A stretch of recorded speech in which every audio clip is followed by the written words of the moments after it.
పర్లేదు రాజమండ్రిలో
రాయచోటిలో దాడి జరిగిన చోట రాయచోటిలో జరిగిన దాడిలో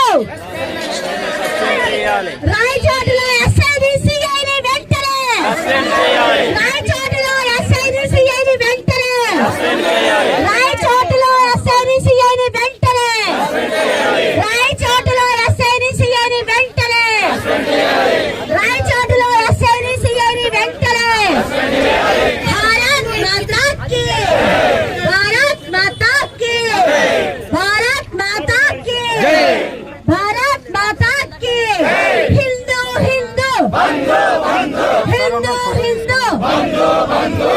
हिंदू हिंदू देश की बंधु हिंदू हिंदू हिंदू हिंदू हिंदू हिंदू हिंदू हिंदू हिंदू हिंदू हिंदू भारत माता की जय श्री राम जय श्री राम जय श्री राम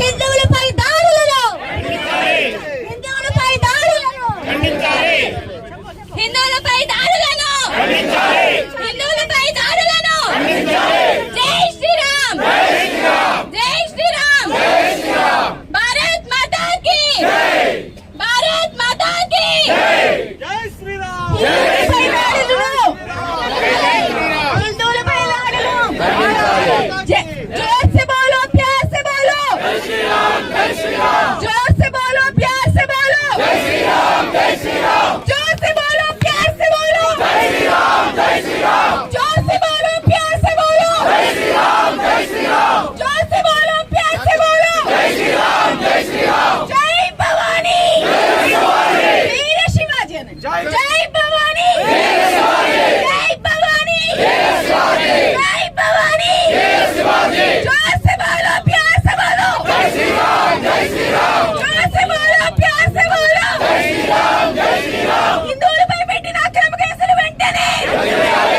హిందువులపై పెట్టిన హిందువులపై అక్రమ కేసులు వెంటనే హిందువులపై అక్రమ కేసులు వెంటనే హిందువులపై అక్రమ కేసులు వెంటనే भारत माता की भारत माता की भारत माता की जय श्री राम जय वीरभद्र स्वामी की जय वीरभद्र स्वामी की जय वीरभद्र स्वामी की जय वीरभद्र स्वामी की हिंदू हिंदू देश की बंधु हिंदू हिंदू हिंदू हिंदू गोमाता की भारत माता की गोदावरी माई की भगवत गीता की ग्रंथरा श्रीमद् भागवतम की जय श्री राम ప్రియా హిందూ బంధువులారా, మనం ఇలా నినాదాలు చేయడం ఒక వంతు మాత్రమే. అమ్మ మాట్లాడుతున్నాను, ఒక వంతు మాత్రమే. కానీ వాస్తవానికి స్వదేశంలోనే మనకి స్వరాజ్యం వచ్చింది, కానీ స్వరాజ్యం రాలేదు. కారణం మన అనైక్యత, మన అహంకారం. ఇప్పుడు జరుగుతున్నటువంటివి మన అనుకునేటువంటి ప్రభుత్వం ఉన్నప్పుడు జరుగుతుంది. ఇది కూడా గ్రహించాలి. రాయచోటికి సంఘటన కావచ్చు, లేదు కాశీరెడ్డి నాయన ఆశ్రమ విషయం కావచ్చు. దీన్ని బట్టి మనం తెలుసుకోవాల్సింది ఏంటంటే, మనం కార్తీక మాసంలో ఏ భోజనాలు చేయాలి, ఏం భోజనాలు చేస్తున్నాం.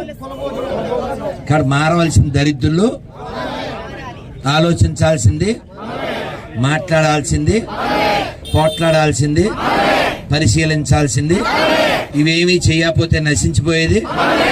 కాబట్టి గుర్తుపెట్టుకోండి. కాబట్టి కొనాల్సినప్పుడు, తినాల్సినప్పుడు హిందీలో దేకండి, లేకపోతే తెలుగులో ఎలాగా దేగుతారు. ఇప్పుడు దేగుతున్నాం కూడా, అర్థమైందా? ఇప్పుడు వచ్చేటప్పుడు చూశాను, అక్కడ హనుమంతుడి గుడి ఉంది. ఇక్కడే వచ్చేటప్పుడు ఇక్కడ కనపడింది. హనుమంతుడి గుడికి 3 అడుగుల దూరంలో, 4 అడుగుల దూరంలో బిస్మిల్లా చికెన్ సెంటర్ ఉంది. కొనే దరిద్రుడు, తినే దరిద్రుడు. ఇప్పుడు సలీం పిలిచాడని చెప్పి సలాం కొట్టుకుంటూ గులామలా వెళ్ళి మలం తిన్నట్టు హలీం తినే దరిద్రులు ఎవరు? మారాలా? ఈ సెక్యులర్ కుక్కలతో పోలిస్తే కుక్కలు హట్ అయ్యి వాడికి హక్కుంటే కేసేస్తాయి. కాబట్టి మనం దృష్టి పెట్టాల్సింది ఇతర మతస్థుల మీద కాదు, మనలో ఉండే. కాబట్టి మనం బాగా చెక్ చేయాలి. ఈ వెధవలకి మనం మార్చుకోవాలి. అలాగే ఇప్పుడు ఎవరైతే ఇప్పుడు రాయచోటిలో జరిగిన దాడిలో ఎస్ఐ కావచ్చు, కలెక్టర్ కావచ్చు, వీళ్ళు అలా మాట్లాడడానికి కారణం ఏంటంటే భయం లేకపోవడం. ఇప్పుడు కొండల మీద సిలువలు పోతున్నారు, చర్చిలు కడుతున్నారు, ఎక్కడ పడితే అక్కడ మజార్లు కడుతున్నారు, దర్గాలు కడుతున్నారు, మసీదులు కడుతున్నారు. ఇంకా దరిద్రం ఏంటంటే చర్చి నుంచి, మసీదు నుంచి ₹1 రాదు, బొక్క తప్ప. అటువంటి వాళ్ళకి మనం కట్టే ట్యాక్సుల నుంచి జీతాలు, యాత్రలకి పైసలు. ఎవడ డబ్బులు అవి? మరి కోర్టులో వెయ్యాలా? ఎవడో దమ్మున్న లాయర్లు లేరా? లాయర్లు ఉంటే ఉపకారం లేదు, అర్థమైందా? కారు ఉంటే సరిపోయింది, అందులో ఇంజన్ లేకుండా. కారు ఉంటే సరిపోయిందా ఇంజన్ లేకుండా? ప్రభుత్వం మీద కేసు వేయక్కర్లేదా? ఎవడి పైసలో? ఆ మాటకు వస్తే సుప్రీంకోర్టు సుమోటోగా స్వీకరించాలి. ప్రభుత్వం అనేది దేనికి? కాపలా చేయడానికి. అది ఏ ప్రభుత్వం అయినా సరే. ఇప్పుడు గుడిలో డబ్బులు పట్టుకెళ్లే హక్కు ప్రభుత్వానికి లేదు. అలాగే ట్యాక్సుల డబ్బులు ఎవరికి ఇవ్వడానికి హక్కు లేదు. నువ్వు చేయాల్సింది శానిటరీ చేయాలి, లేకపోతే శుభ్రం చేయాలి, రోడ్లు వేయాలి, ప్రొటెక్షన్ ఇవ్వాలి, లేకపోతే హాస్పిటల్లో, విద్యాలయాలు పెట్టాలి. వాడెవడో యాత్రకి వెళ్తే మేమెందుకు డబ్బులు ఇవ్వాలి? ఎందుకు ఇవ్వాలి? మేము దర్శనానికి వెళ్తే మా దేశంలో మేము డబ్బులు కట్టాలా, టికెట్లు కట్టాలా, క్యూ లైన్లో నుంచోవాలా? హాజ్ బిల్డింగ్లు విస్తరిస్తారా? హాజ్ బిల్డింగ్ ఎందుకు ఉండాలి ఈ దేశంలో? వాళ్ళు కట్టుకుంటారు, ఎవరికి గాలుతాడు. మాకు గాలితే మేము వెళ్ళట్లేదా? అడిగేవాడు లేడా? ఎవడికి గాలితాడు కట్టుకుంటాడు. మేము అడిగావా? మా గుళ్ళల్లో డబ్బులు ఎత్తుకెళ్తారు, మా దేవాలయాల భూములు మింగుతారు, హుండీల మీద పెత్తనం చేస్తారు, గుళ్ళ మీద ఏమో కమిటీలు వేస్తారు. అదవుతుందా? ఓట్లు వేసేటప్పుడు ఆలోచించకపోతే, మనం రాజకీయంలో నిలబడకపోతే, మనం మొహమాట పడితే, దేవాలయాల్లో సత్సంగం చేయకపోతే, నేను హిందువుని గర్వంగా చెప్పుకోకపోతే, ఆర్థికంగా బలపడకపోతే, మన వాళ్ళని మనం ఎంకరేజ్ చేయకపోతే, బయ్యా అనే కుయ్యాగాలు ఉంటే ఇలాగే ఉంటుంది. ఏం మారదు, గుర్తుపెట్టుకోండి. ఏ రాయితో కొట్టుకున్నా రాలేదు పల్లె, అర్థమైందా? కాబట్టి మనలో లీడర్స్ రాకపోతే, కేడర్ పెరగకపోతే ఈ నినాదాలు గోదావరి పాలే, ఏం ఉపకారం లేదు. ఒక ప్రతిజ్ఞ చేయండి, నిలబెట్టుకుంటే అప్పుడు మనం ధర్మాన్ని నిలబెట్టచ్చు. ఈ ప్రతిజ్ఞ అందరితో చేయించగలిగితే, నేను ఒక్కరిని నిలబడతా, మీరు కూర్చోండి. వద్దు, మీరు ఈ ప్రతిజ్ఞని నిలబెట్టేటప్పుడు నిలబడండి. చాలు, ఇక్కడ నిలబడక్కర్లేదు. ఊరికే చెప్పేసేసి వెళ్ళిపోతారు. చావా సినిమా చూసేసి కూడా ఛాయ్ తాగేసి వెళ్ళిపోతారు సిగ్గులేని వాళ్ళు. బాధ లేదు, బెంగ లేదు, మన దాకా రాలేదు కదా. పౌరుషహీనులైనటువంటి స్వాభిమానం లేనటువంటి హిందువులు ఏమీ సాధించలేరు. ఓ పాకిస్తాన్ కోల్పోయాం, ఓ బంగ్లాదేశ్ కోల్పోయాం. ఒక్క పాకిస్తాన్లోనే కొన్ని నెలల్లో 60 లక్షల మందిని చంపారు. ఈ బ్యాలెన్స్ 70 ఏళ్లలో 75 ఏళ్లలో 40 లక్షల మంది పైగా చంపారు. 1 కోటి మంది పైగా హిందువుల్ని నామరూపాలు లేకుండా చేశారు. దేవాలయాలు రూపులు లేకుండా చేశారు. వాళ్ళ సిద్ధాంతం అది, వాళ్ళ పుస్తకం అది, వాళ్ళ మస్తకం అది. మన రాజమండ్రి పెద్ద మసీదుగా పిలువబడేది ఏ గుడి? వేణుగోపాల స్వామి గుడి. గుర్తుపెట్టుకోండి, మనం హిందువులం అని చెప్పుకోవాలంటే మన గుళ్ళు మనకు రావాలి. మనం హిందువులు అని చెప్పుకోవాలంటే రోడ్ల మీద ఆవులు కాగితాలు తినకుండా ఉండగలగాలి. మన పిల్లలందరూ బొట్టు పెట్టుకోవాలి. మన ఆడపిల్లలు గాజులు వేసుకుని ఉండాలి. అది మానేసారు, వాళ్ళు వేసుకోవట్లే. మన ఎదవలు మగేదవలు వేసుకుంటున్నారు. అర్థమైందా? కాబట్టి లవ్ జిహాద్ ప్రాబ్లము. ఆడపిల్లలు మాట్లాడాలి, తల్లులు కూర్చోబెట్టి చెప్పాలి. సెల్లలో వంట చేసేటప్పుడు వదిన ఏం వండుతున్నావు, ఇది కాదు. నిన్ను వండేవాడు వస్తున్నాడు, నిన్ను కోసేవాళ్ళు వస్తున్నారు. వాళ్ళకి తెలిసిన రెండే విద్యలు, కోసుకోవడం, కోయడం. అర్థమైందా? కాబట్టి మనం ఎడ్యుకేట్ చేయకపోతే ఎరాడికేట్ అయిపోతాం. గుర్తుపెట్టుకోండి, ప్రతిజ్ఞ చేయండి. భారత్ మాతాకి. Be serious. గుర్తుపెట్టు, మీరు సీరియస్ గా లేకపోతే ఇది చేయడానికి కూడా మనకి స్వతంత్రం ఉండదు. గుర్తుపెట్టుకోండి, మీరు ఎదగండి ఎదగండి ఎదగండి. 6 రకాలుగా ఎదగకపోతే, పెళ్ళైన వాళ్ళు పొదగకపోతే మళ్ళీ మనం కూర్చోవడానికి ఏం జాగా కూడా ఉండదు. మన దేవాలయాలు ఉండవు. ఎందుకంటే చాలా స్పష్టంగా వాళ్ళ పుస్తకాల్లో రాసుకున్నారు. మన ధర్మ ఎవరయ్యా మైక్ కావాలా ఏంటన్నా? మరి నేను ఆగనా? అనంతు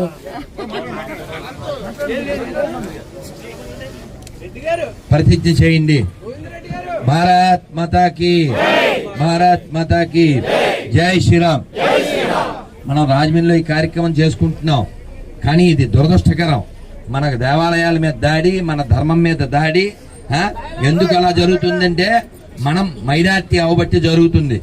గుర్తుపెట్టుకోండి, ఎక్కడెక్కడ వాళ్ళు పెరిగారో, ఇంతకీ వాళ్ళ మసీదులు, వాళ్ళ చర్చిలు ఉండే ప్లేసులు, వాళ్ళ దర్గాలు ఉండే ప్లేసులు మన దేవాలయాల భూములు. మన దేవాలయానికి భూములు ఎందుకు ఇస్తారు?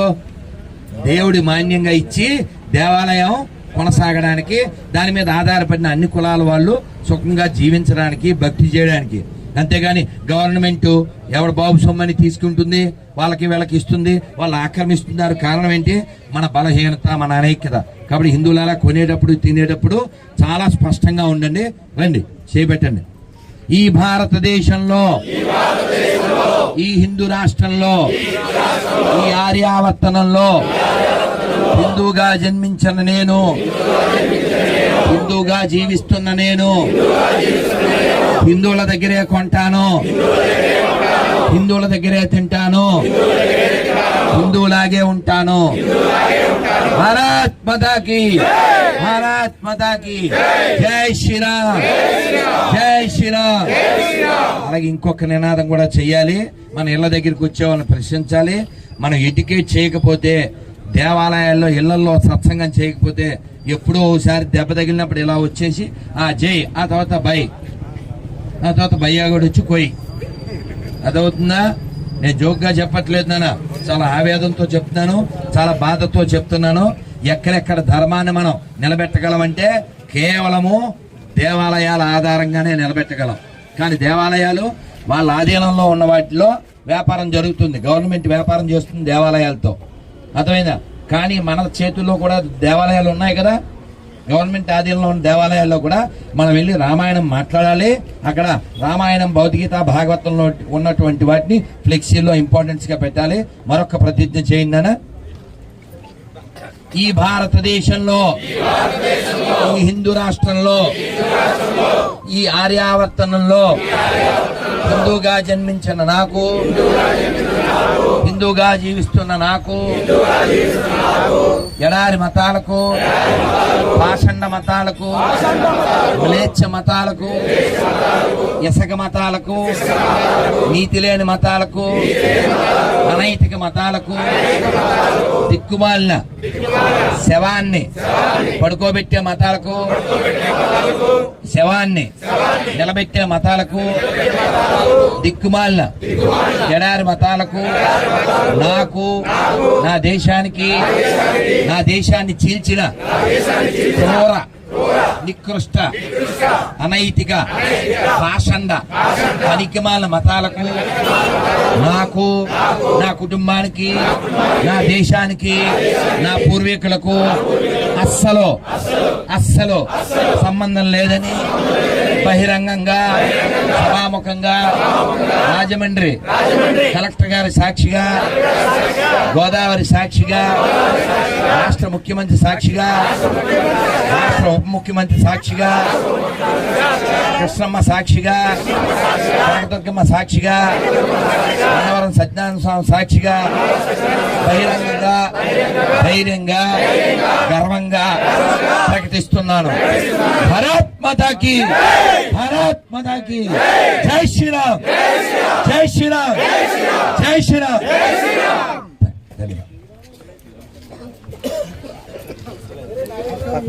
నాన్న కూర్చో, కూర్చో. ఎలా అంటే అలా వచ్చారుగా. మీరు నగధీరులైనటువంటి దంపతులు.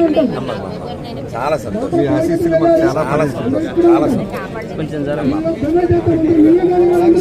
ఇప్పుడు మొదలు పెడతారా? బాగుంటుంది. అయ్యాక మొదలు పెడదాం. రండి.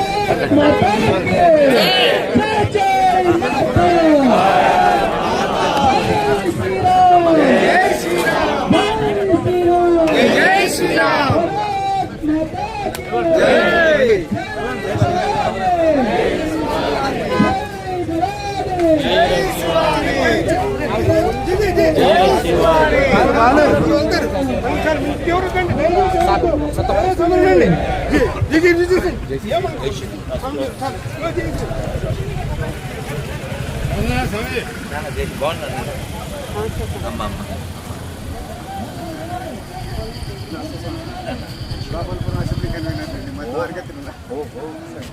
ఎక్కడ గోపాలపురం? అక్కడ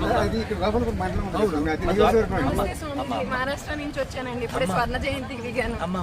అక్కడే ఉంటానండి. Social media co-convener. తెలుగు చక్కగా తెలుగులో మాట్లాడతానండి. తెలుగు వారా మరాఠీ? తెలుగు వారిని. మా హస్బెండ్ మెడికల్ కాలేజ్ లో ప్రొఫెసర్ అండి. అక్కడ నేను సైకాలజిస్ట్ అండి. అమ్మ ప్రపంచంలో సైకిల్ పెరుగుతున్నారు, సైకాలజిస్ట్ పెరగాలి. వాళ్ళకి కౌన్సిలింగ్ ఇవ్వడానికి కాదు మరి, మనకి వస్తుందండి. కాదు మరి. నన్ను వచ్చాము, మీకు మాట ఇచ్చాము. అమ్మ ఏం పేరు? ఎక్కడ? రాజమండ్రి. అమ్మ గోదావరి.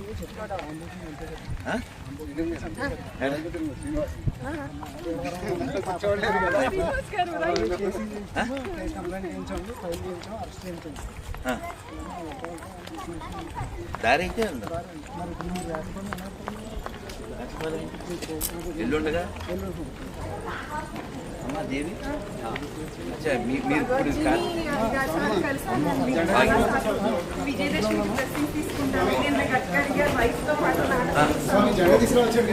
భగవద్గీత మీరు పుట్టక ముందు కలిసాము. అమ్మా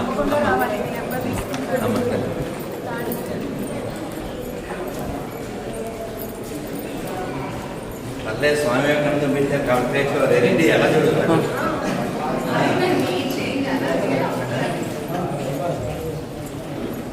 ఇప్పుడు కుదరదు. Very schedule. అమ్మా ముఖ్యంగా అమ్మ గుర్తుపెట్టి, అమ్మ దేవి గుర్తుపెట్టుకోండి. ధర్మ నాశనం అయినా, ధర్మ ఉద్ధారం అయినా ఇదిగో మీ చేతుల్లో, అంటే తల్లుల చేతుల్లోనే ఉంది. అర్థమైందా? మెక్కిలేసుకున్న ఆ తల్లి హిందువే కాకపోతే బుర్ర తిన్నారు, కూరగాయ బాధ్యం అంతే. సర్టిఫికేట్ హిందువే. సో నీతి లేని వాళ్ళు తయారు చేస్తుంది.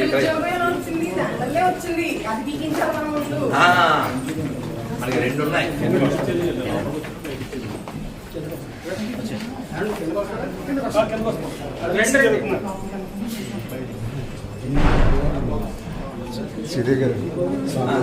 ఎలా చెప్తారు